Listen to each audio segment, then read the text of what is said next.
A situação para o produtor rural brasileiro está bem complexa. Temos a condição do Rio Grande do Sul, que enfrentou perdas sequenciais com o clima nas últimas 5 safras. O Congresso, que não se entende com o governo para aplicar as medidas na contenção de gastos e aumento de tributação. Agora, no cenário geopolítico, os ataques de Israel ao Irã, com consequências na alta dos preços do petróleo. E esses fatos, eles vão aumentando ainda mais as incertezas do Plano Safra. Então vamos chamar o Miguel Daoud para analisar todos esses ingredientes que a gente trouxe aqui.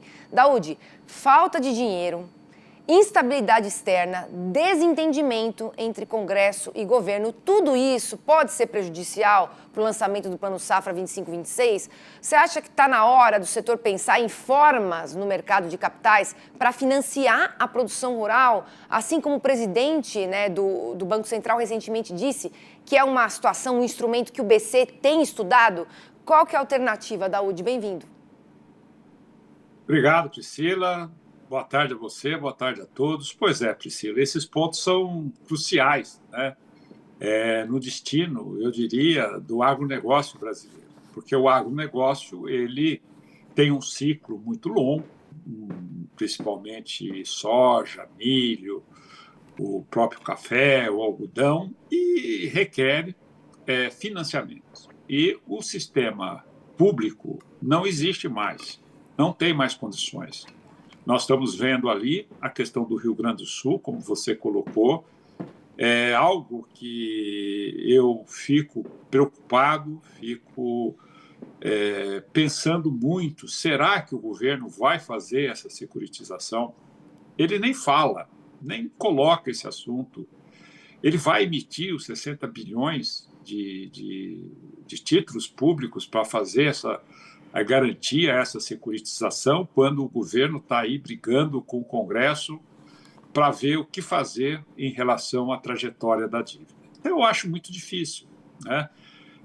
Nós temos essa questão do Congresso, né, e o governo, como é que eles vão se entender, porque ninguém ali quer assumir a responsabilidade de cortar gastos, né? O Congresso quer manter os seus benefícios, agora está falando que os deputados podem ter 2 aposentadorias. Priscila, sabe o que é ter 2 aposentadorias?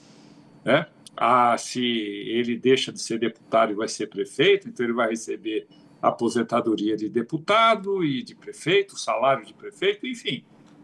Aumenta o número de parlamentares participando do Congresso ali, da Câmara, e o governo de 2023 para 2024 arrecadou mais de 170 bilhões a mais, né? E não tem dinheiro.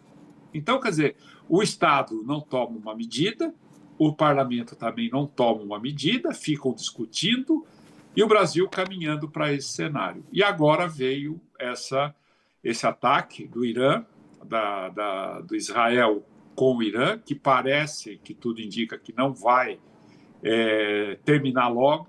Isso vai provocar uma elevação de custos nos fretes marítimos, do petróleo. As taxas de juros podem continuar mais, porque isso o petróleo, o combustível é sangue direto, né? É injeção direta na inflação. E aí nós aqui estamos com uma taxa de juros subindo em 15%. E o que nós vamos fazer? Essa é uma situação, porque nós não temos responsabilidade não só do Executivo, quanto do Congresso, quanto o futuro do Brasil.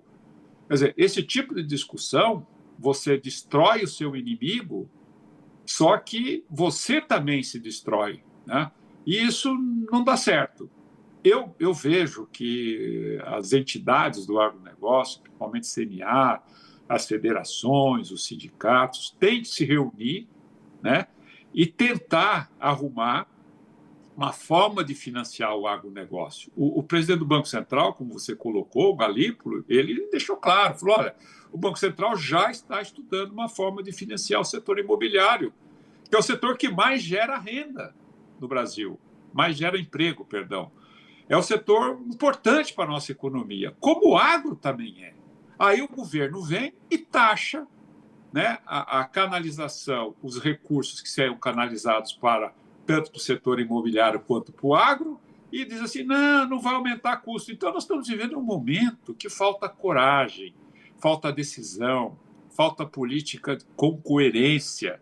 Infelizmente, isso tudo não é bom. Então, eu acho que a solução seria um grande evento em que fosse chamado ali especialistas, técnicos, o presidente do Banco Central, o ministro da Fazenda, o governo, a sociedade, para discutir uma forma de financiar a agropecuária no Brasil, uma vez que o sistema se exauriu, não tem mais o que fazer.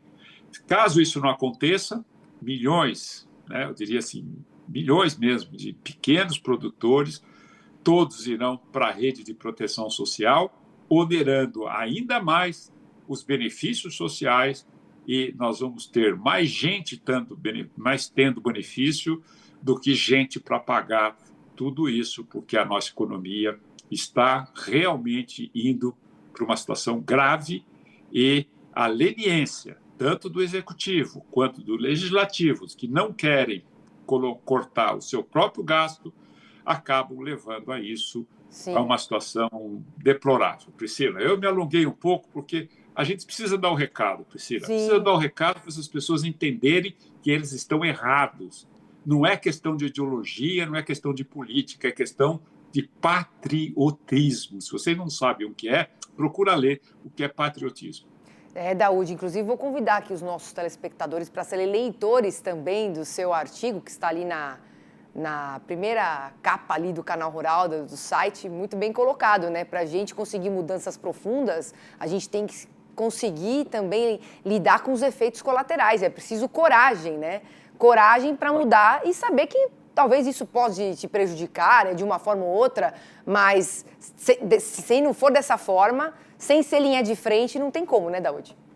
É colocar o guiso no pescoço do gato. Né? Ele fez uma anedota, eu convido todo mundo a assistir. Conhecida, né? E que ninguém tem coragem, todo mundo acha que tem que controlar o gato, né? Somente o inimigo mortal dos ratos, né? Que é o gato. E aí é uma fábula de La Fontaine, um escritor francês do século XVII, que ele conta, né? Que a necessidade de você fazer alguma coisa, mas só que se você não encontra ninguém com coragem para colocar o guiso no pescoço do gato. Então, hoje, no Brasil, nós estamos vivendo essa fábula, né, que é secular, né, que Ulisses Guimarães usava muito isso durante a Constituição, que todo mundo queria isso, queria aquilo, isso, e você fala, tá bom, mas quem que vai colocar o guizo no pescoço do gato? E está aí a situação. Não tem capacidade, não existe coragem para resolver o problema do Brasil em função dos seus próprios interesses. É a nossa realidade, Priscila. Tá certo. E nós temos que chamar a atenção para isso. Tá certo, Daúde. Obrigada. Bom fim de semana e a gente se vê segunda. Até mais, Priscila. Um abraço.